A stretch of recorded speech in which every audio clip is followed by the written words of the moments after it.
नमस्कार मित्रों, एक बार फिर से मैं आप सबका स्वागत करता हूं अपने YouTube चैनल उत्कृष्ट एकेडमी पर। और आज मैं आप लोगों के लिए लेकर के आया हूं पर्यावरण शिक्षण, जो कि सीटेट की दृष्टि से बहुत ही महत्वपूर्ण है। आप सब देख रहे हैं कि जब भी हम सीटेट की बात करते हैं तो यहाँ शिक्षण वाला हिस्सा बहुत ज़्यादा महत्वपूर्ण हो जाता है। आज हम टेस्ट के रूप में आपके लिए लेकर के आए हैं, सॉल्व करेंगे जो हमारा ST होता है, जो हमारा टेस्ट होता है उत्कृष्ट एकेडमी संस्थान का। उसमें आज हम EBS के टेस्ट संख्या 3 को लेकर के आए हैं, जिसका PDF आपको पहले भी मिल चुका है। सॉल्यूशन की आज हम चर्चा करेंगे और हमारा पहला प्रयास है, आज हम केवल 10 क्वेश्चन डिस्कशन करेंगे। उसके बाद आप लोग रिव्यू देंगे, बताएंगे कि हमारा ये वीडियो आपको कैसा लगा, आगे हम जारी रख सकते हैं कि नहीं, उस संदर्भ में हम लोग बात करेंगे। फिलहाल स्टार्ट करते हैं क्वेश्चन नंबर 1 की। देखिए ध्यान से पढ़िएगा, क्योंकि जो पर्यावरण आपका होता है, पर्यावरण शिक्षण होता है, विशेषकर सीटेट के दृष्टिकोण से देखा जाए तो यहाँ आपके लिए कुछ चीज़ों को समझना बहुत महत्वपूर्ण हो जाता है। जैसे सबसे पहले आपको ये समझना होगा कि प्राथमिक लेवल पर जो आपका इन्वायरमेंट है उसका पढ़ाए जाने का उद्देश्य क्या है। ध्यान दीजिएगा, इसको नोट कर लीजिएगा।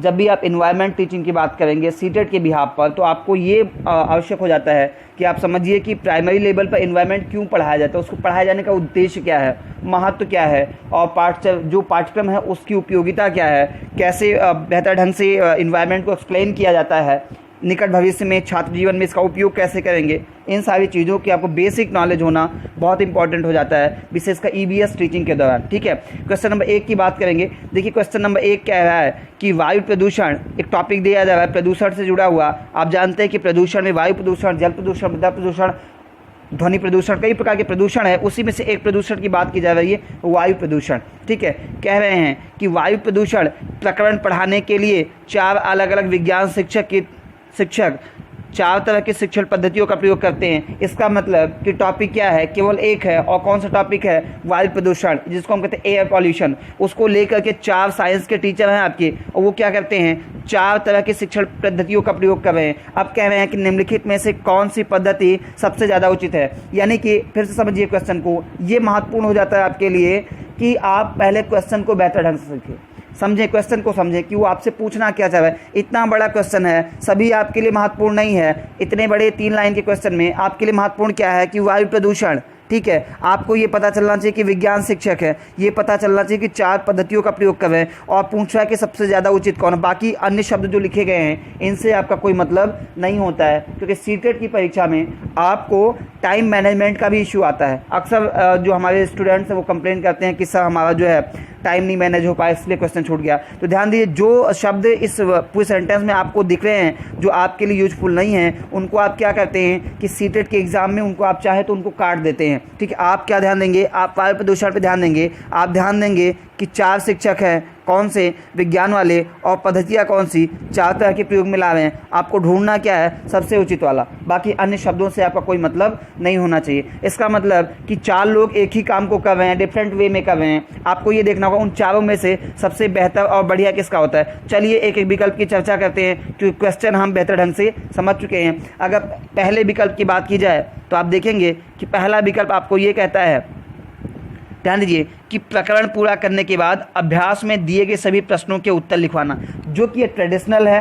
अक्सर टीचर्स यही यूज़ करते हैं कि पहले प्रकरण को पूरा पढ़ा देते हैं, उसके बाद जो अभ्यास के क्वेश्चंस दिए होते हैं उनके उत्तर लिखवा देते हैं। बट आपको क्या करना है, मैं आपको बताता हूं कि टीचिंग को इफेक्टिव करने के लिए, प्रभावशाली करने के लिए कभी भी ये आप नहीं करना है। आपने करना है, लेकिन कैसे, कि पहले आप उसको प्रेजेंट कीजिए, बच्चों को समझा दीजिए। समझाने के बाद प्रयास ये कीजिए कि बच्चे खुद ऐसे क्वेश्चंस के आंसर जो उन्होंने अपने अंदर समझ विकसित की है टॉपिक को पढ़ने के बाद, उसके बिहाफ पे स्वयं क्वेश्चन के आंसर्स को ढूंढें उसी टॉपिक से, क्योंकि कंटेंट उनको दिया गया है वहीं से ढूंढे, ये ज़्यादा इफेक्टिव होता है। आप नोट करा देंगे, बच्चे रट लेते हैं, तो ये बहुत ज़्यादा प्रभावशाली नहीं होता है। दूसरा ध्यान दीजिए, दूसरा कह कि विद्यार्थियों को वायु प्रदूषण पर वृत्त चित्र दिखाना, ये आपके लिए दूसरा विकल्प है। तीसरा कह रहे हैं कि विद्यार्थियों से कहना कि दीपावली से पहले और बाद में वायु के नमूने इकट्ठा करें और उनकी गुणवत्ता का ध्यान करते हुए निष्कर्षों को सारणीकृत करें। चौथा विकल्प आपको कहता है कि विद्यार्थियों को पाठ्यपुस्तक में से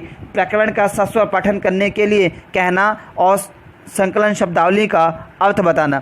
यानी कि देखिए, अगर हम चारों विकल्पों को पढ़ें तो अभी तक आपने भी देखा होगा कि 2 विकल्प आपको ऐसे लग रहे हैं कि जो में भी आपके सही हो सकते हैं। क्या, एक तो यह बी वाला और तीसरा कौन सा, सी वाला। क्योंकि चौथा वाला देखिए क्या कह रहा है कि विद्यार्थियों को पाठ्य पुस्तक से प्रकरण का सस्व पाठन करने के लिए कहना और संकल्पना शब्दावली का अर्थ स्पष्ट करना। तो केवल ये एक बेहतर टीचिंग मेथड नहीं हो सकता एनवायरनमेंट का। क्यों?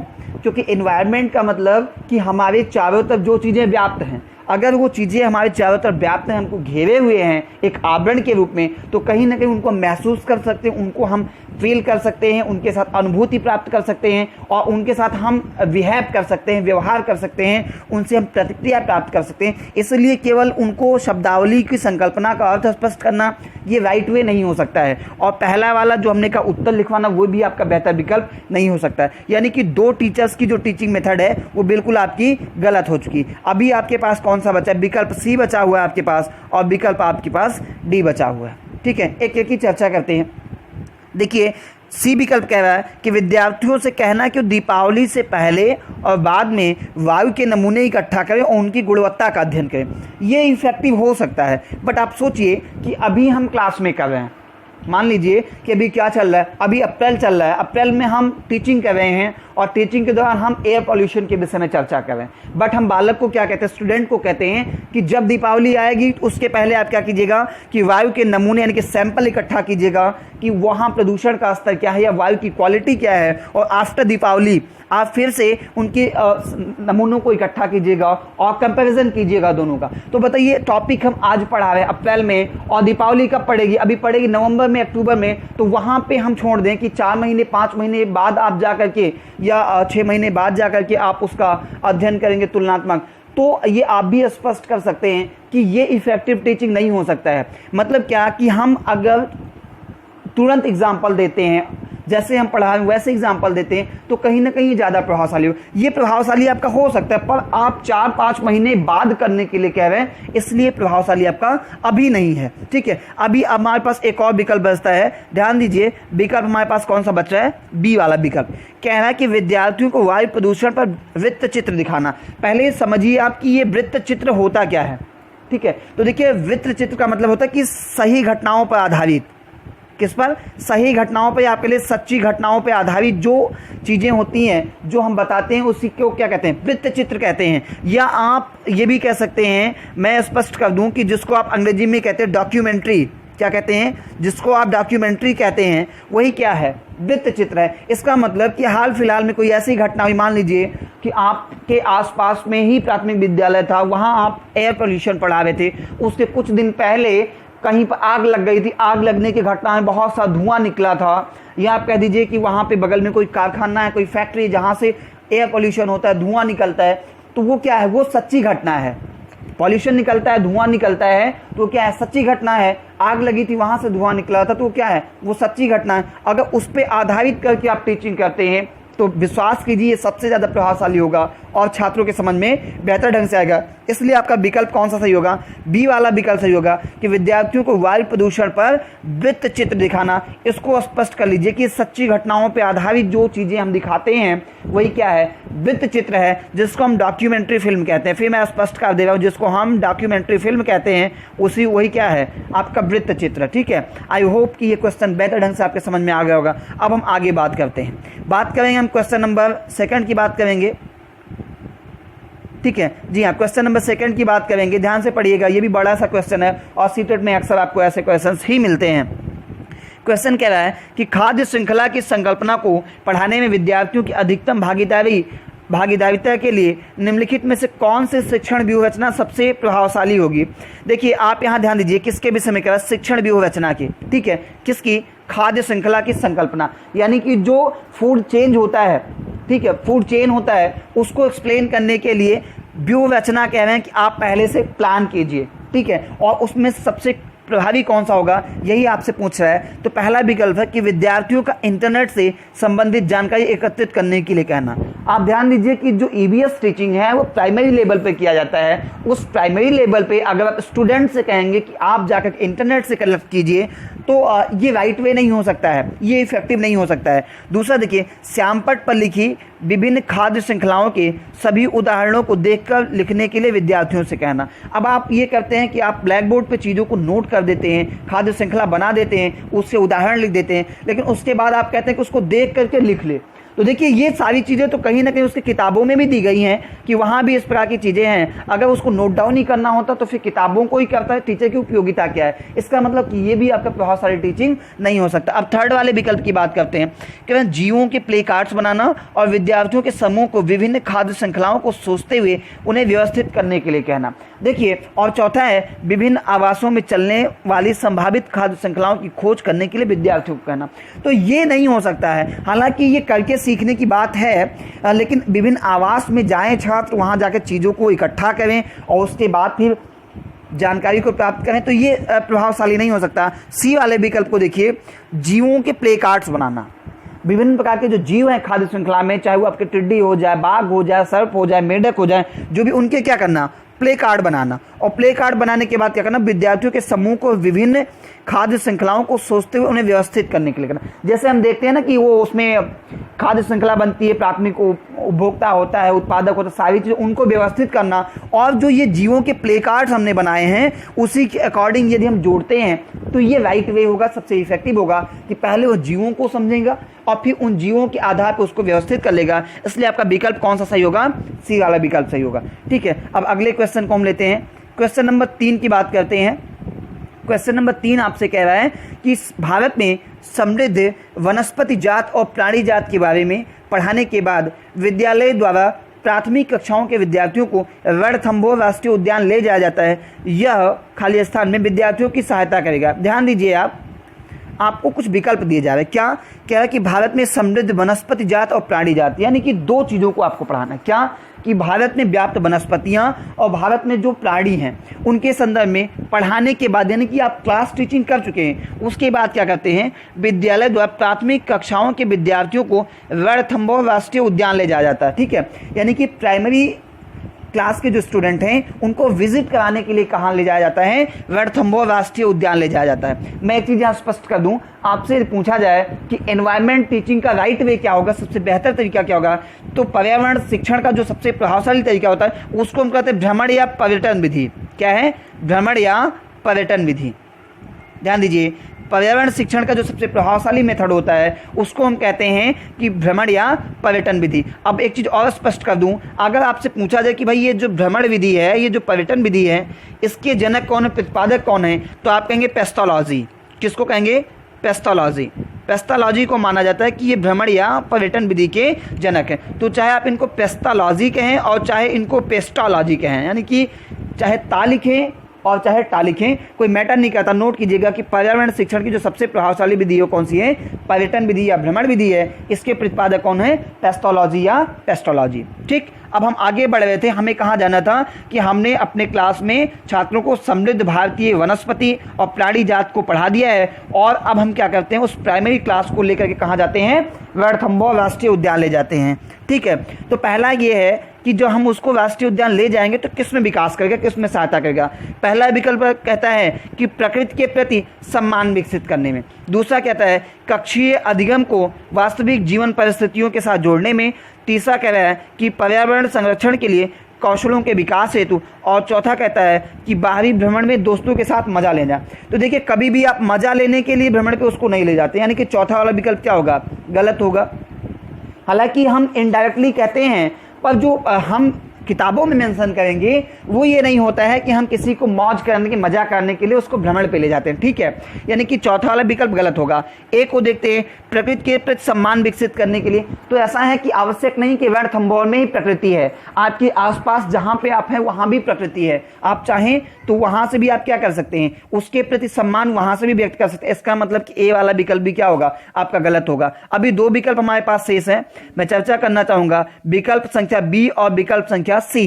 तो सी कह रहा है कि पर्यावरण संरक्षण के लिए कौशलों के विकास हेतु। तो देखिए, फिर यहां बात लागू होती है कि पर्यावरण संरक्षण के लिए जो कौशल हैं वो केवल रणथंभौर राष्ट्रीय उद्यान में नहीं मिलेंगे, क्योंकि पर्यावरण हम जहां कहीं भी हमारे आसपास व्याप्त है, इसलिए भी आवश्यक है। तो ये सी वाला विकल्प भी गलत।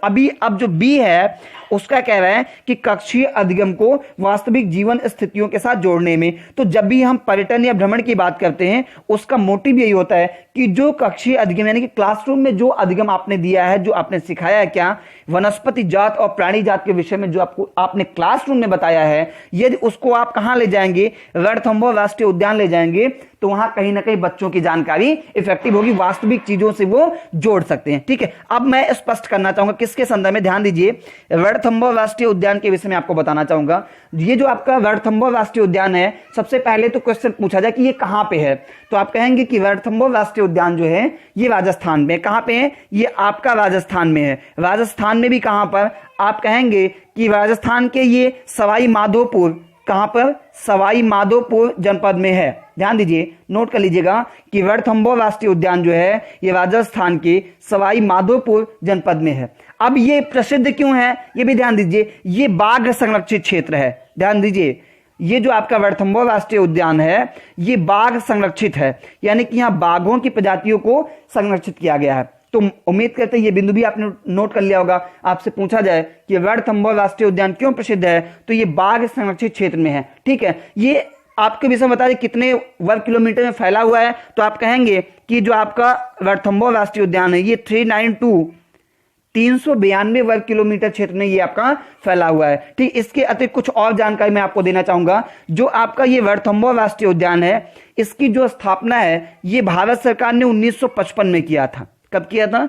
1955 में किया था। उस समय ये क्या था? उस समय सवाई माधोपुर खेल अभ्यारण्य के नाम से था। नोट कर लीजिएगा, 1955 में भारत सरकार के द्वारा इसकी स्थापना की गई थी और उस समय नाम क्या था? सवाई माधोपुर खेल अभ्यारण्य।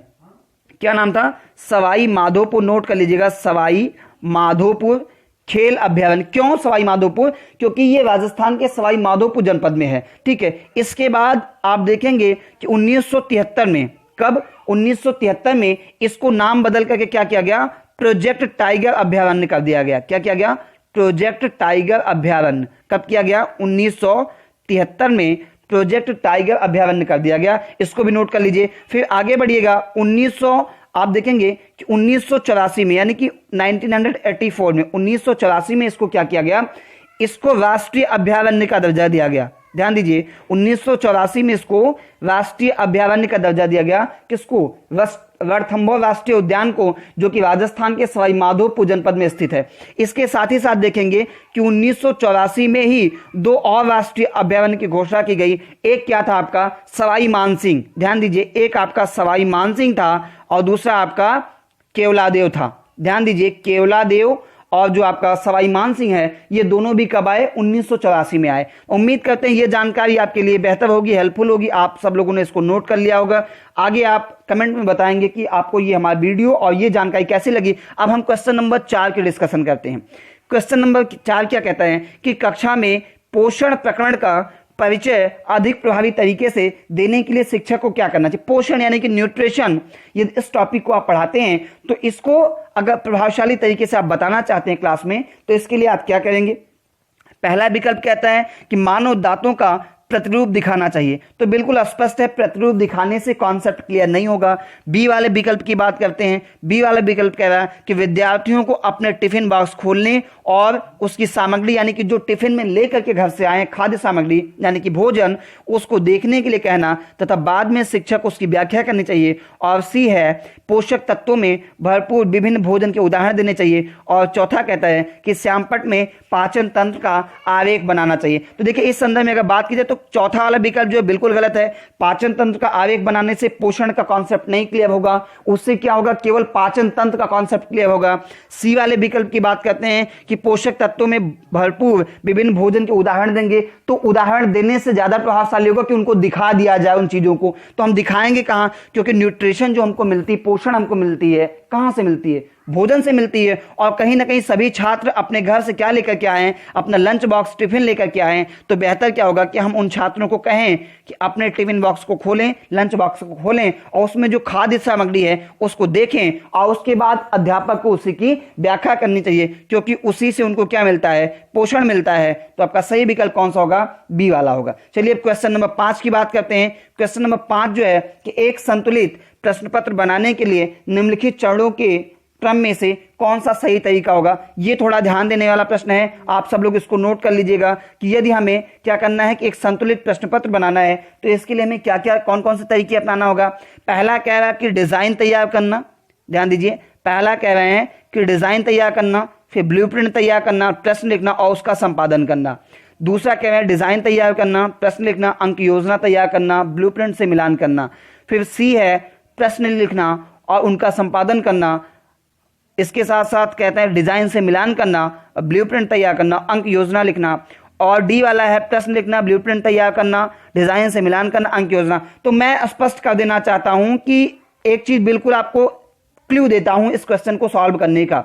ध्यान दीजिए, जहां जहां ये विकल्प लिखा गया अंक योजना तैयार करना, अंक योजना लिखना, अंक योजना लिखना, ये आपके लिए इफेक्टिव नहीं हो सकता, क्योंकि आप देखिए हम किसकी बात कर रहे हैं, हम प्रश्न पत्र की बात कर रहे हैं। किसकी बात कर रहे हैं? प्रश्न पत्र की बात कर रहे हैं। तो सबसे पहले हमें क्या करना होगा, उसको डिजाइन करना होगा। जब भी हम पेपर सेट करते हैं तो उस पेपर को सेट करते टाइम हमें क्या करना होगा, डिजाइन तैयार करना होगा। डिजाइन करने में उस पेपर का ब्लूप्रिंट लिखना होगा। ब्लूप्रिंट का मतलब एक खाका जो हम तैयार करते हैं उसको क्या कहते हैं, ब्लूप्रिंट करते हैं। फिर हम क्या करेंगे, प्रश्न लिखेंगे और उनका संपादन करेंगे। ये आपका सबसे बेहतर तरीका होगा एक प्रश्न पत्र के निर्माण में। तो ध्यान दीजिए, इसको आप नोट कर लेंगे कि प्रश्न पत्र बनाने का जो सही तरीका है उसमें सबसे पहले हम क्या करते हैं, सबसे पहले हम डिजाइन तैयार करते हैं। क्या करते हैं, सबसे पहले हम डिजाइन तैयार करते हैं, फिर ब्लूप्रिंट तैयार करते हैं, प्रश्न लिखते हैं और उनका संपादन करते हैं। ये यानी कि 5 वाले क्वेश्चन का ए वाला विकल्प आपका सही हो जाएगा। अब हम आगे चलते हैं और बात करेंगे क्वेश्चन नंबर 6 की। क्वेश्चन नंबर 6 हमसे कहता है कि पर्यावरण अध्ययन के शिक्षक के रूप में, यानी कि आप ईबीएस टीचर हैं। ध्यान दीजिए, आप ईबीएस के टीचर हैं। क्या हैं आप? ईबीएस के टीचर हैं। और ईबीएस के टीचर रहते हुए आपसे क्वेश्चन पूछा जा रहा है कि पर्यावरण अध्ययन के शिक्षक के रूप में आप बच्चों को चिड़ियाघर ले जाने की योजना बनाते हैं। आप बच्चों को निम्नलिखित में ऐसे कौन सी गतिविधि करने की अनुमति देंगे? तो ध्यान दीजिए, यहां पर निरंतर एक संदर्भ में बात की जा रही है। आप क्या करते हैं, आप एक ईबीएस के टीचर हैं और ईबीएस के टीचर रहते हुए आप छात्रों को कहां ले जाने के प्लान बनाते हैं? आप उनको चिड़ियाघर ले जाने का प्लान बनाते हैं। क्योंकि मैंने अभी चर्चा में कहा कि हम जब ईबीएस पढ़ाते हैं, इन्वायरमेंट पढ़ाते हैं, तो उसकी जो सबसे इफेक्टिव टीचिंग मेथड वो क्या है, पर्यटन या भ्रमण विधि है। तो इसीलिए निरंतर उसी का प्रयोग किया जा रहा है कि हम क्या कहते हैं कि आप छात्रों को कहां ले जाने की योजना बनाते हैं, चिड़ियाघर ले जाने की योजना बनाते हैं। ठीक है, अब आपको पूछा जा रहा है कि गतिविधि करने की अनुमति नहीं देंगे, यानी कि जब आप चिड़ियाघर बच्चों को दिखाने ले जाते हैं तो इसमें से कौन सा ऐसा क्रियाकलाप है जिसको करने के लिए आप छात्रों को मना करेंगे? तो पहला वाला विकल्प देखिए कि चिड़ियाघर में जिन जानवरों के पहला विकल्प कह रहा है कि चिड़ियाघर में जिन जानवरों को वे देखेंगे उनकी फोटो एकत्रित करना। बिल्कुल ये प्रभावशाली होगा, यानी कि ये छात्रों को करने की अनुमति आप देंगे। भाई अगर वो फोटोज नहीं कलेक्ट करेंगे तो फिर उनको पता कैसे होगा कि हम चिड़ियाघर गए थे और क्या क्या हमने देखा, उनको समझेंगे कैसे? इसलिए बेहतर ये है कि ये तो करने के लिए आप उनको अलाउ करेंगे। बी वाला विकल्प कहता है कि चिड़ियाघर में उन्होंने जो देखा उसका चित्र बनाने के लिए उनकी ड्राइंग की कॉपी को साथ ले जाना। बहुत प्रभावशाली होता है कि आप उनसे कहिए बेटा आप जो देख रहे हो उसको साथ साथ आप बनाते रहिए, ये प्रभावशाली होगा। इसका मतलब ये भी करने के लिए आप कहेंगे। सी वाला विकल्प कहता है कि चिड़ियाघर के जानवरों के लिए बहुत सी खाने की सामग्री ले जाना। और डी वाला विकल्प कहेगा चिड़ियाघर के विभिन्न जानवर कौन सा भोजन खाते हैं यह पता लगाना। तो देखिए अभी हमारे पास 2 विकल्प बचे हुए हैं, सी और डी। इन्हीं दोनों में से कोई एक हमारा होगा जिसको करने के लिए हम छात्रों की अनुमति नहीं देंगे। तो देखिए डी वाला विकल्प, अगर हम ये इकट्ठा करते जानकारी कि चिड़ियाघर में जितने जानवर हैं वो कौन कौन सा भोजन ग्रहण करते हैं, तो कहीं ना कहीं ये हमारा ऑब्जेक्ट होता है, उद्देश्य होता है कि हम छात्रों को चिड़ियाघर ले गए हैं तो इतनी जानकारी तो उन्हें मिलनी चाहिए। अब विकल्प बचता सी वाला, यानी कि चिड़ियाघर में जितने जानवर हैं उन सब के लिए बहुत सारी खाद्य सामग्री ले जाने के लिए आप छात्रों को नहीं कहते हैं। तो अगर इस प्रश्न के संदर्भ में देखा जाए तो कहना है कि आप बच्चों को निम्नलिखित में से कौन सी गतिविधि करने की अनुमति नहीं देंगे, तो हम अनुमति क्या नहीं देंगे कि चिड़ियाघर के जानवरों के लिए बहुत सी खाद्य सामग्री लेकर के जाए। अब कौन कौन से कार्यों की अनुमति देंगे, अगर यह प्रश्न बन जाता है आपके लिए तो ध्यान दीजिए, हम चिड़ियाघर जब ले जाएंगे छात्रों को तो उनको अनुमति देंगे कि वो उनके चित्र इकट्ठा कर लें। जितने जानवर हैं चिड़ियाघर में उन सबके क्या कर लें, चित्र इकट्ठा कर लें। इसके साथ साथ हम ये कहेंगे कि आप उनके ड्राइंग बना लें, कॉपी में उनके चित्र बनाए लें।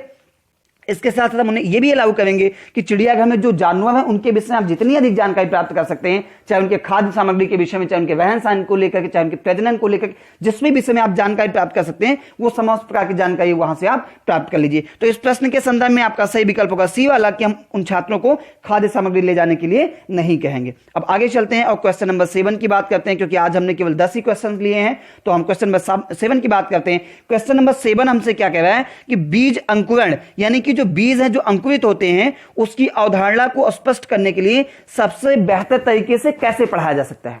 जो बीज अंकुरित होते हैं इसका कॉन्सेप्ट क्लियर करने के लिए आप सबसे प्रभावशाली ढंग से क्या करेंगे। ठीक है, तो पहला विकल्प यह है कि कक्षा में अंकुरित बीजों को दिखाना और अंकुरण की प्रक्रिया को स्पष्ट करना, पहला विकल्प यह है। दूसरा विकल्प कह रहा है कि बोर्ड पर चित्र बनाते हुए अंकुरण के चरणों को प्रदर्शित करना, और सी कहता है कि बीज बोने, अंकुरण के चरणों का अवलोकन करने तथा उनका चित्र बनाने की गतिविधि को छात्रों को निष्पादित करने के लिए कहना, और डी कह रहा है अंकुरित बीजों की फोटो दिखाना।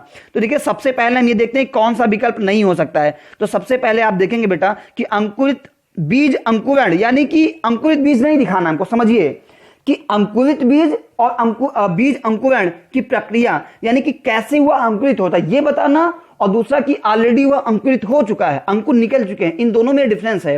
तो देखिए डी वाला विकल्प जो कह रहा है वो कह रहा है कि अंकुरित बीजों की फोटो दिखाना, यानी कि ये बीज ऑलरेडी अंकुरित हो चुके हैं, तो इसको दिखाने का कोई फायदा नहीं है क्योंकि आप उनके अंकुरण की प्रक्रिया को बताना चाह रहे हैं। इसका मतलब डी वाला विकल्प क्या है, गलत है। अब कह रहे हैं फिर मैं बात करता हूं ए वाले विकल्प की, स्टार्टिंग से करते हैं। कक्षा में अंकुरित बीजों को दिखाना और अंकुरण की प्रक्रिया को स्पष्ट, फिर हम क्या करेंगे, देखिए यहां पे आधा तो सही है क्योंकि अंकुरण की प्रक्रिया को स्पष्ट करेंगे, लेकिन कक्षा में अंकुरित बीज दिखा देंगे। भाई जब हम बीज अंकुरित दिखाई देंगे तो फिर अंकुरण की प्रक्रिया को स्पष्ट कैसे कर पाएंगे, दिखा नहीं पाएंगे उस चीज को।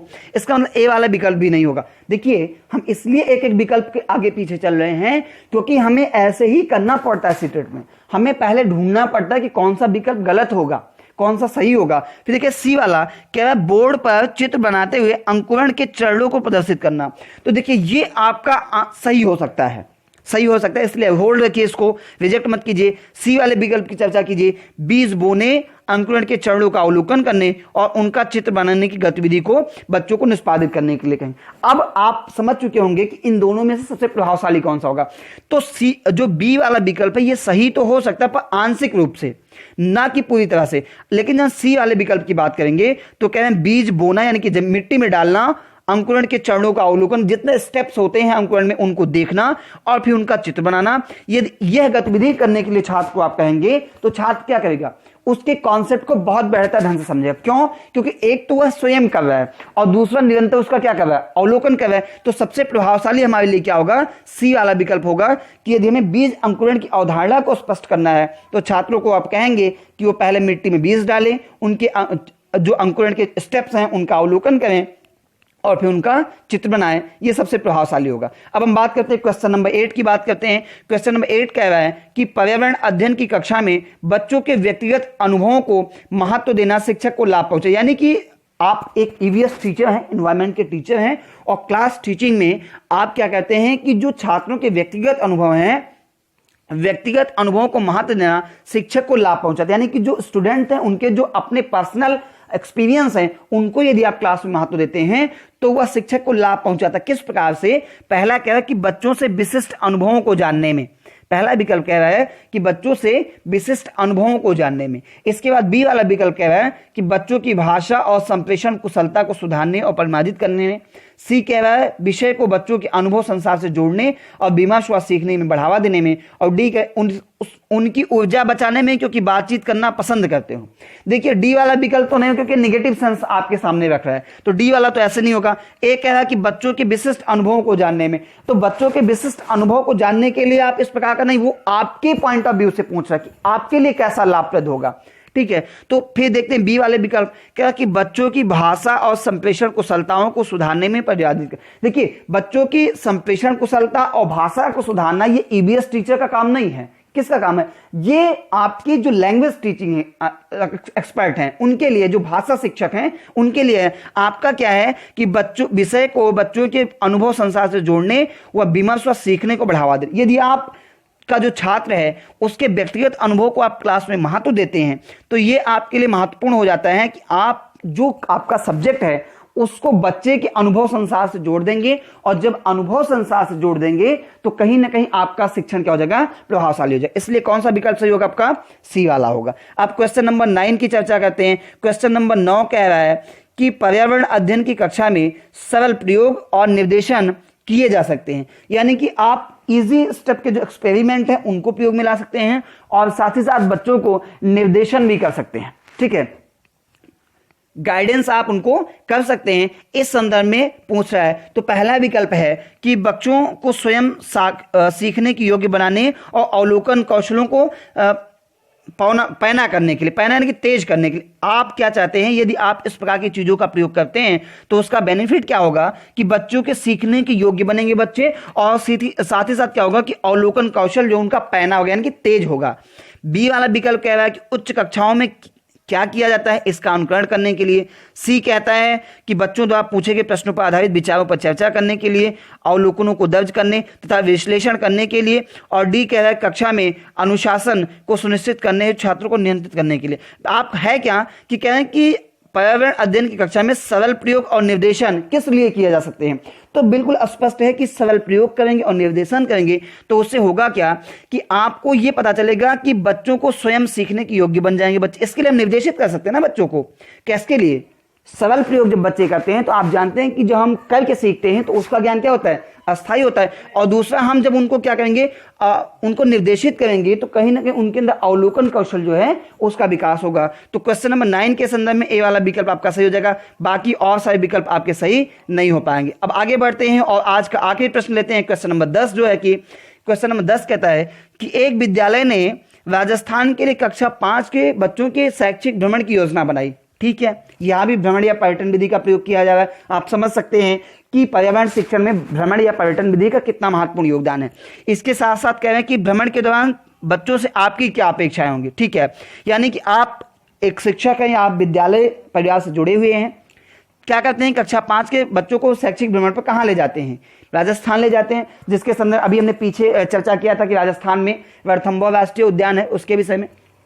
तो आप छात्रों से क्या अपेक्षा रखेंगे, पहला कि उन्हें आनंद उठाना चाहिए। अच्छा, बी विकल्प कह रहा है कि उन्हें ध्यान से अवलोकन करना चाहिए, टिप्पणियां दर्ज करनी चाहिए और बाकी बच्चों तथा शिक्षक के साथ अपने अवलोकन को बांटना चाहिए। ठीक है, सी वाला विकल्प कह रहा है यदि उनके कोई प्रश्न हो तो उन्हें दर्ज कर लेना चाहिए और घर पहुंचने के बाद अभिभावकों से उन्हें पूछना चाहिए। और डी है बच्चों चीज़ों के बारे में बिना कोई प्रश्न पूछे सभी का अवलोकन करना चाहिए। तो देखिए, जो पर्यटन का मतलब होता है बेटा, पर्यटन का मतलब ये होता है कि हम वहां जाएं, वहां की चीज़ों को देखें और देख करके उनके विषय में जानकारी प्राप्त करें, और एक तरह से बिल्कुल लाइव जाकर के हम देखते हैं, सामने से देखते हैं तो प्रभावशाली होता है। इस आधार पर अगर हम देखें तो डी वाला विकल्प कह रहा है कि चीजों के बारे में कोई प्रश्न ना पूछे और केवल सभी का अवलोकन करें, तो बिल्कुल गलत है।